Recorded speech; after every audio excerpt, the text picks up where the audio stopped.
Hey everyone, this is smpratte, and today we're going to take a look at some of the other binder collections that I recently completed. We went over the 1999 to 2009 Pokédex collection, and today we're going to take a look at every single main base set release all in one binder. And I also stayed true to the Pokédex setup because I think it also gives you the continuity of the full evolution line next to each other. I think it looks really nice while also comparing, contrasting the differences between each release. So sit back and relax, and we are going to just do a complete anthology here on every main base set release.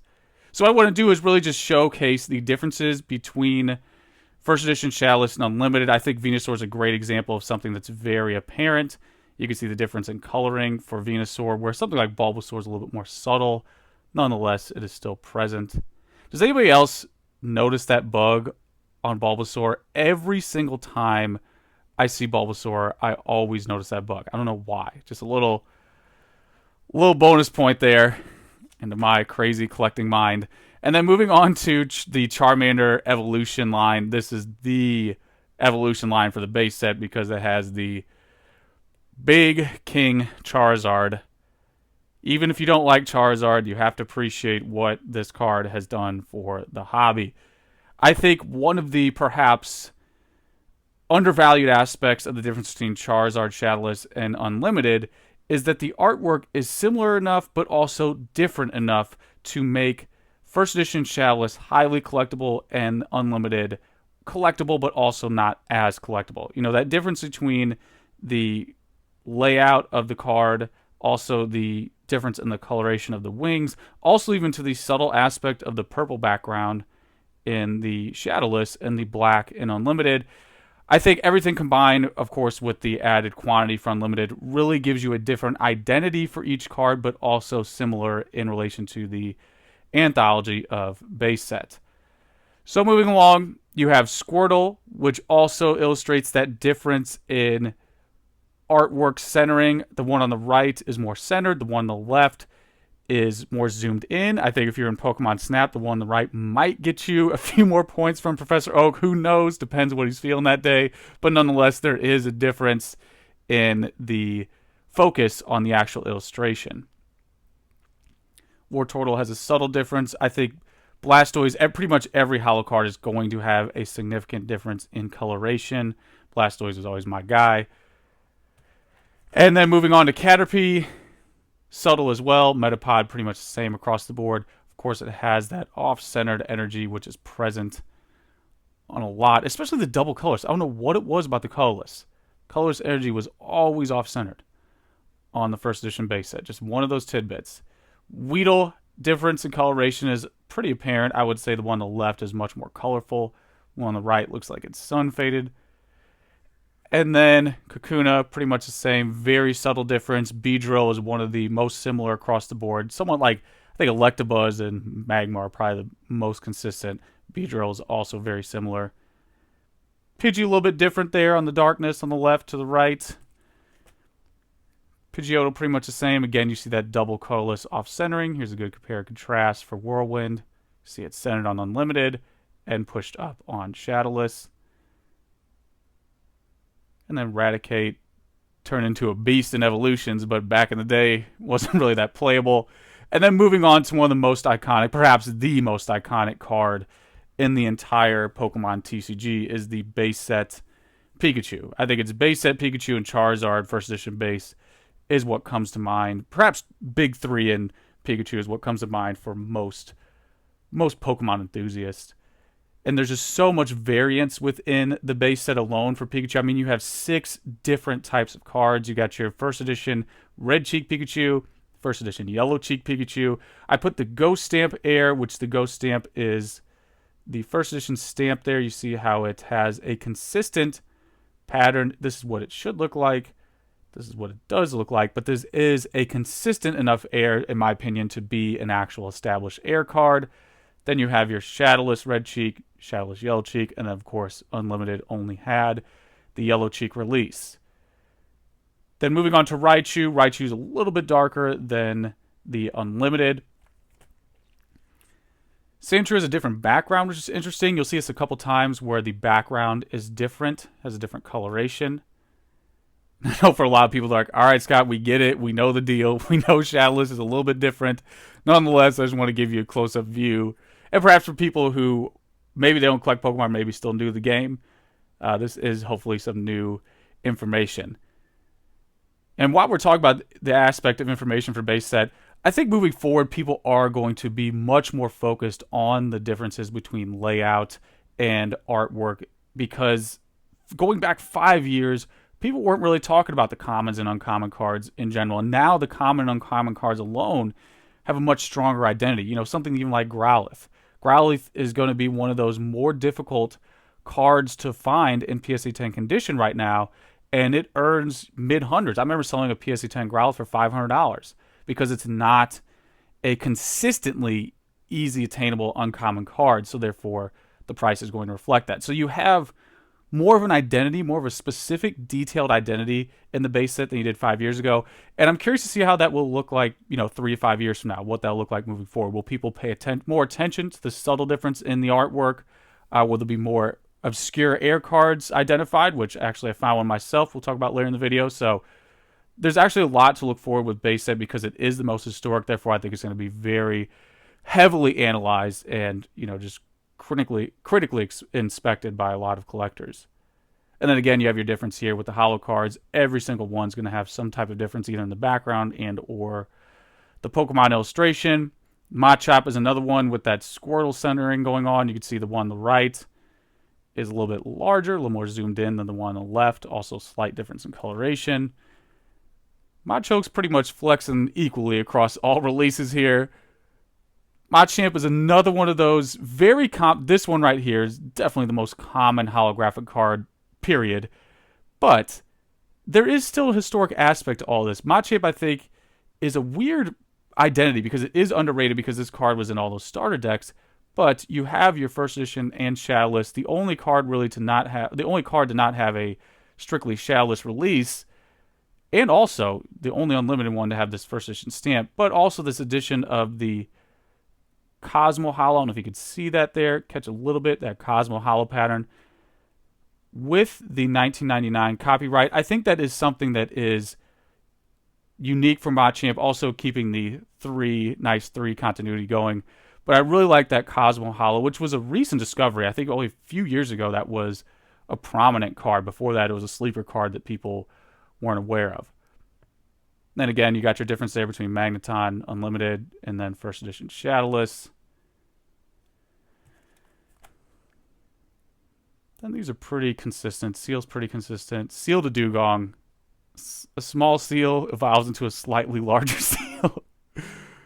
And then you got your Ghastly, Haunter. One of the most disappointing evolution lines in base set is there wasn't a freaking Gengar. You had to wait all the way till Fossil to get the Gengar. But glad they stayed true to the CGI release.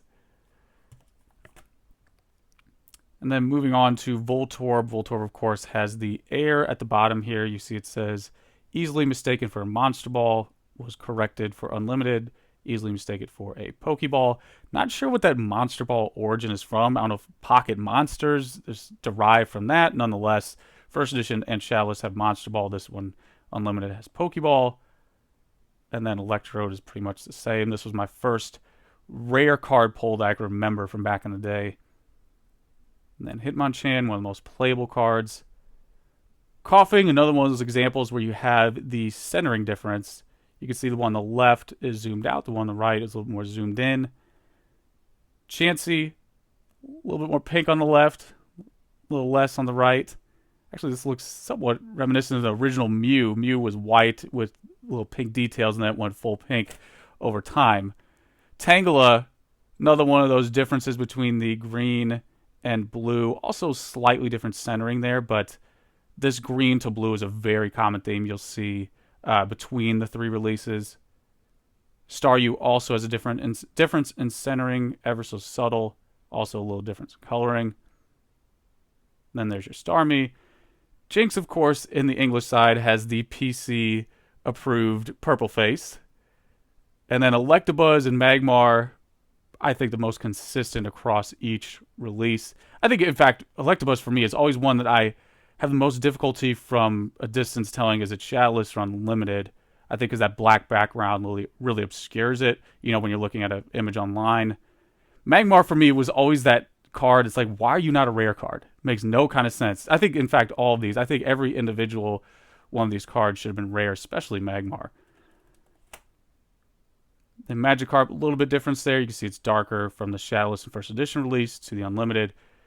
And then again, another Holo card, Gyarados. Actually, I don't know if I prefer the Unlimited background for Gyarados. It'd be interesting to see the combo of the background from Unlimited with the Shadowless to see what that looks like. Then you got your Porygon line. Then you have Zapdos. I still have no idea. Maybe it's because of the population for Zapdos is greater, but why Zapdos is one of the lower tier cards for price point, because Zapdos's lowest attack is Raichu's best attack. I always remember that when I was younger. Raichu's top attack is Thunder, and then Zapdos has an entirely different attack that's greater. Its top attack is 100. By top, I mean the most damage. So I always thought Zapdos was like, wow, you have this legendary bird with quality art, insane attacks in relation to numbers. I'm sure it's not that playable, but nonetheless, that's one of those cards I'm like, why are you not a little bit more valuable for what you bring to the table? Dragonair, one of the best illustrations of Dragonair. I think that's pretty much undisputed. Kind of looks like those 90s Trapper Keepers from back in the day, but just quality artwork, just absolutely phenomenal artwork. Then, moving into the end of the species cards, you have Mewtwo, which, again, subtle difference there between the two releases. And then I put some of the notable air cards in the back just to keep that 3 continuity going. Of course, you have the Wartortle Air, and somewhat of a more recent discovery as well. With this Wartortle Evolution box, it should be Squirtle, obviously, because Wartortle can't evolve from itself unless it's owned by Exhibit. But nonetheless, this is a very prominent air, in my opinion. It's prominent because it's rare. It's significantly rarer than the corrected version. Also, this is a easily distinguishable air that's undeniable. It should not be a Wartortle. It's very cut and dry. It's historic, in my opinion. It's a great example of a textbook, undisputed, objective air card. The Blastoise, also another established air, a little bit more subtle. You have the missing word stage at the top. It should say put Blastoise on the stage 1 card, and of course stage is missing. Not as rare, in my opinion, as Wartortle. I see more of the again, my opinion and experience, I do see more of the Blastoise than I do the Wartortle. I don't know if that's because this is a more well-known air in relation to timeline. People knew about this card much longer than they did the Wartortle. Nonetheless, I see less of the Wartortle than I do of Blastoise. Also, I do have a Ninetales here in a PSA case. I actually have another one in the mail that will be inserted, but nonetheless, I have this PSA no damage Ninetales, and I'm awaiting the one in the mail to put in this binder. Then we have Diglett. This one actually comes from back in the day when I was younger. I pulled this Diglett from the starter deck. Nice little, again, easily distinguishable air, undisputed.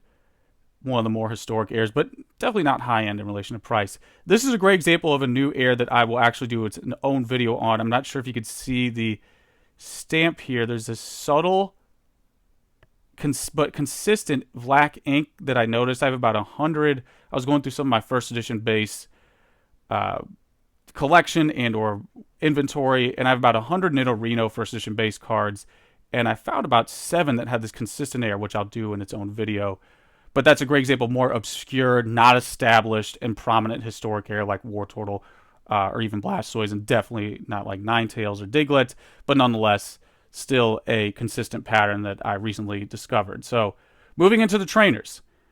The difference between Shadowless and Unlimited is difficult. It's obvious for first edition because you got the luxury of the stamp. For Shadowless, it's somewhat of a crapshoot. Clefairy Dial has the benefit of the difference in the thin Shadowless HP versus the unlimited thicker HP, but the go-to differential, if this camera will zoom in on it, is going to be the copyright at the bottom. Shadowless will have 1995, then 96, 98, and 99 abbreviated, where Unlimited will only have 96 and 98 abbreviated. So both will have the 1999 at the end, but what you want to look for Shadowless is that 99 abbreviation there because the unlimited is not present. So that is your distinction for Shadowless Unlimited. Again, I'm sure most serious collectors, this is repeat, but for those who isn't, there you go. Because otherwise, the aesthetics are very subtle. As you can see with the Item Finder, it's just impossible to tell the difference between these two cards. I mean, I think there is a subtle difference here. If you look at the word Item Finder and the gray area where trainer sits outside the actual illustration, it looks a bit lighter. Again, this could just be because of the specific cards that I own. Maybe that's not consistent across the board, but even then, it's too subtle. It's just too subtle for most people to pick up, even on a image especially. So there's a little bit difference there with the scoop up, but again, very, very subtle. You got your super energy, defender. You gotta love that 90s style. This is so freaking 90s CGI. Energy retrieval, full heal. Maintenance, again, more that 90s 90s CGI for plus power. Pokemon Center, Pokemon Flute.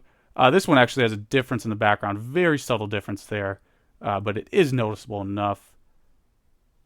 Then Pokédex, Professor Oak. Great example of why I think some of the trainer cards are underrated. I'm very curious to see what these trainer cards will look like 5 years from now, 35 years from now. With sustained interest and probably increased scarcity, which means less quantity on the market.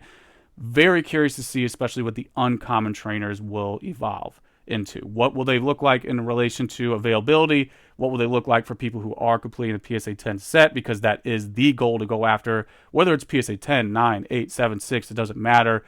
The staple goal in the hobby is to complete the first edition base set because it is the first and most historic set in the hobby. But yeah, I'll be curious to see what those trainers will look like down the road. Energy removal is one that has, again, this green to blue.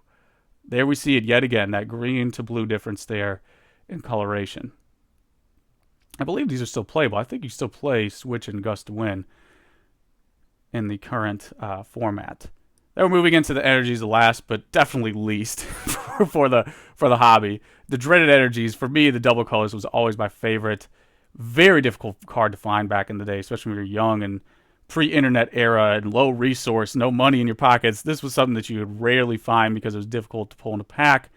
And also aesthetically, I think it's the best with all the color in the background. You get 2 friggin' energies.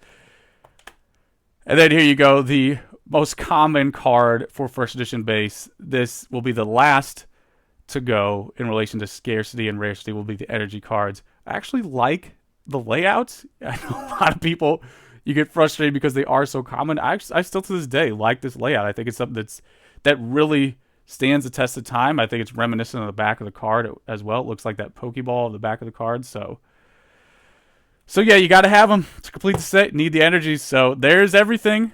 This is the Pokédex first edition Shadowless and Unlimited binder. Definitely different from my other binder, which includes pretty much every set and or every card. As you can see, you include Japanese promos.